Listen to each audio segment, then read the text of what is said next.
One of the features that I implemented years ago, and one of the ideas I had uh, as far as implementing updates to configuration files was I wanted the ability to dynamically add data or tags to configuration files.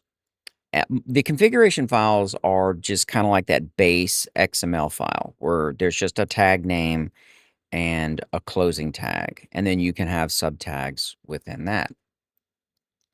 But I wanted to be able to update that information, and I wanted to do it dynamically.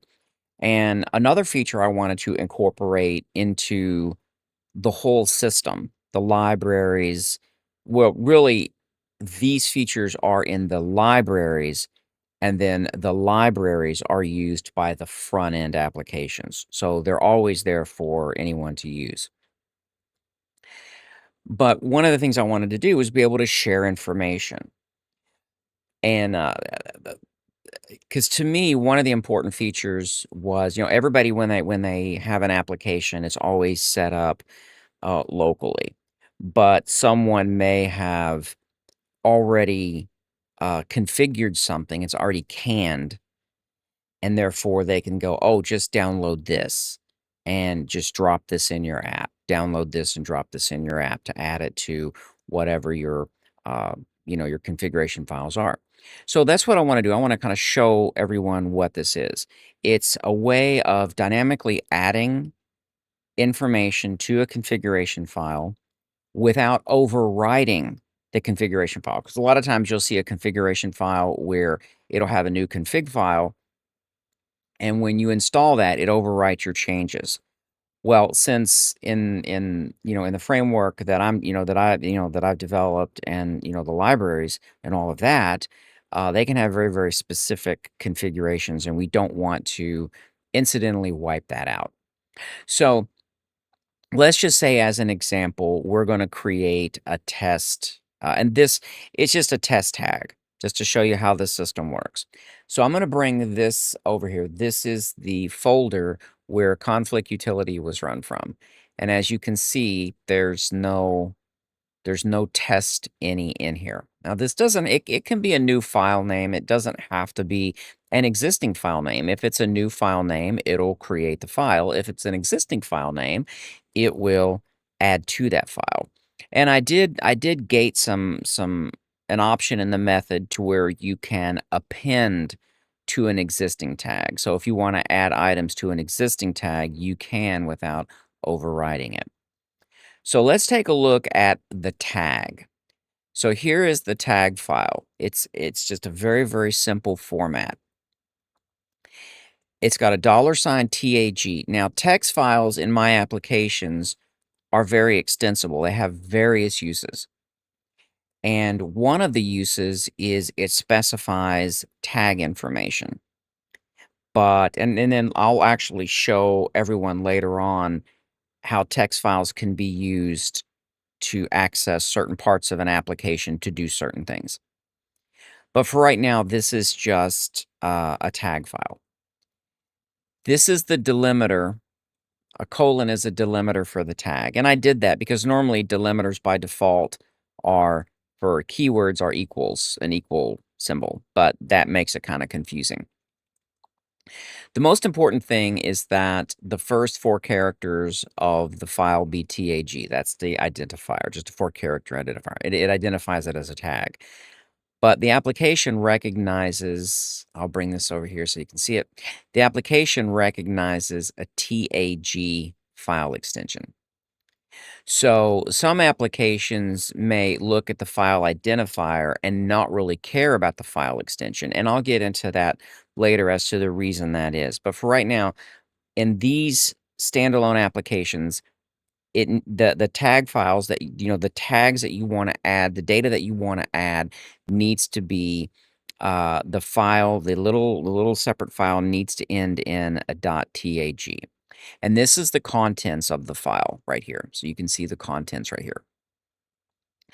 And so in the contents, it has the target. That is the target name for the tag. That's the target name. So test any doesn't exist over here in this folder. See, there's no test any. So it's going to go ahead, it's going to create it if it doesn't exist. And this allows you to create configuration files right off the bat. And this opens up a lot of opportunities for many, many different things. So if somebody's trying to debug something, you can say, here's a debugging tag, drop this in your app. It should set the variables that we need, and then you're good, then run it, and then we'll go from there. So it provides a nice little, I want to say it's a nice way of, so that way a user doesn't have to go in and type all this stuff in. It can be just canned. The second, and parameters here, because this would be the identifier, and this is the actual data record. And each item is separated with a comma. Okay, so put this back. So the first one was file equals, that's the target.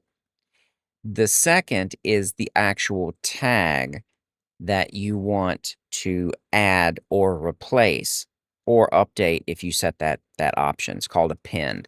To do that, what you would do is you would do a dash. This would be considered a flag.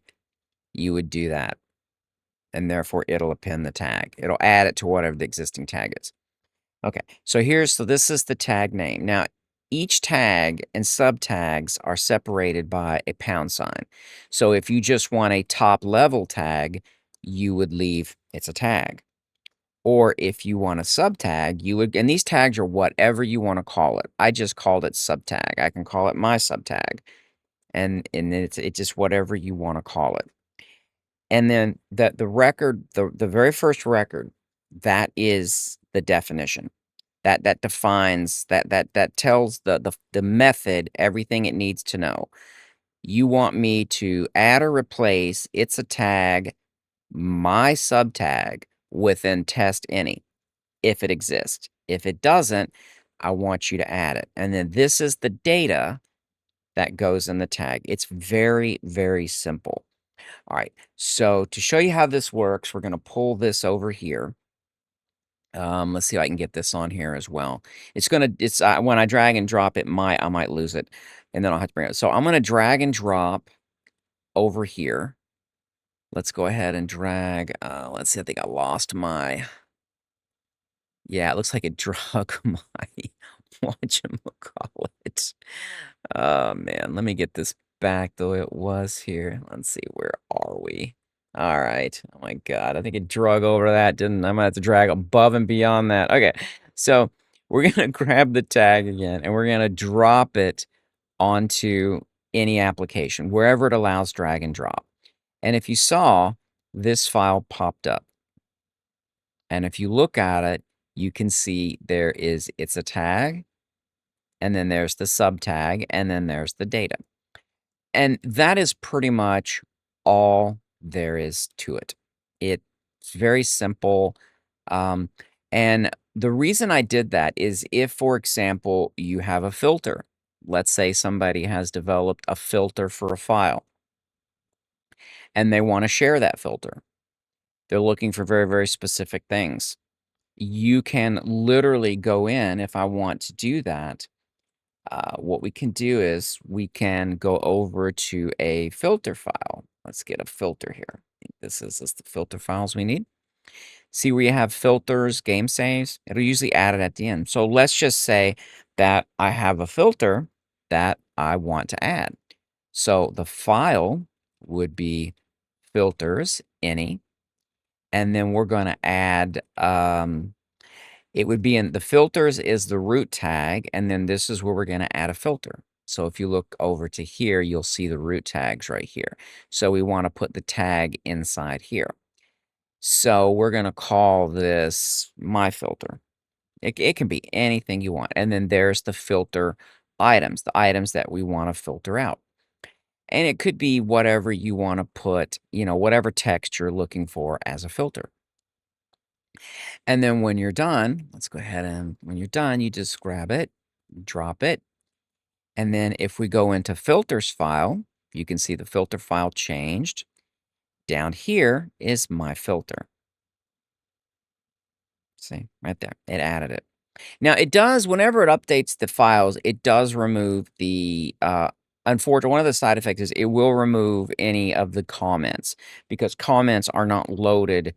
Comments, blank lines, things like that are not loaded with the configuration file. So that's what you saw. It actually trimmed it down. But what I wanted you to see is this is how it's added. So that is how data is shared. Configuration data for different files is shared between users. Okay. I hope that kind of simplifies everything. And let's go ahead and get rid of that. Let's go ahead and close that off. I hope that simplifies everything and kind of gives everyone an understanding of one of the ways you can share data. And this can be load order data. It can be a load order data for a game because it just it adds or replaces a given tag.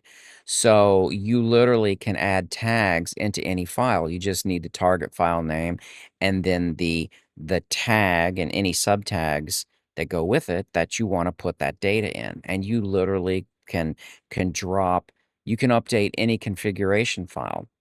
That's with these applications.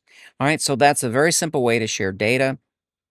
I just kind of wanted to show everyone that I'm getting ready to upload a package. I went ahead and modified the tag routine. I actually have positional parameters, but I moved it away to its relational where it's keyword equals value. So that way it really makes it more extensible, and you can put them in any order you want. Whereas before they had to be in a specific order, and, yeah, it just to me, it's just not really the best. But things like positional is not always the best. Alright. So, yeah, so I need to get the sources and everything copied over into the package before I compress and upload it, which should be here shortly. Alright, hope everybody has a good morning, and, I will chat at everyone later.